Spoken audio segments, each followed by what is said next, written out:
தமிழில் துணை எழுத்து அப்படின்னு சொன்னதும் நம்ம ஞாபகத்துக்கு வர்றது துணைக்கால், ஒத்தக்கொம்பு, ரெட்டைக்கொம்பு தாங்க.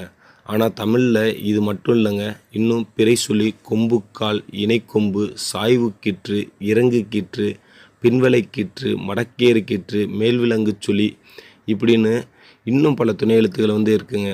அதை பற்றி தாங்க இந்த வீடியோவில் ஃபுல்லாக பார்க்க போகிறோம். நல்லா இருக்குது, நல்ல சுவாரஸ்யமாக இருக்குது.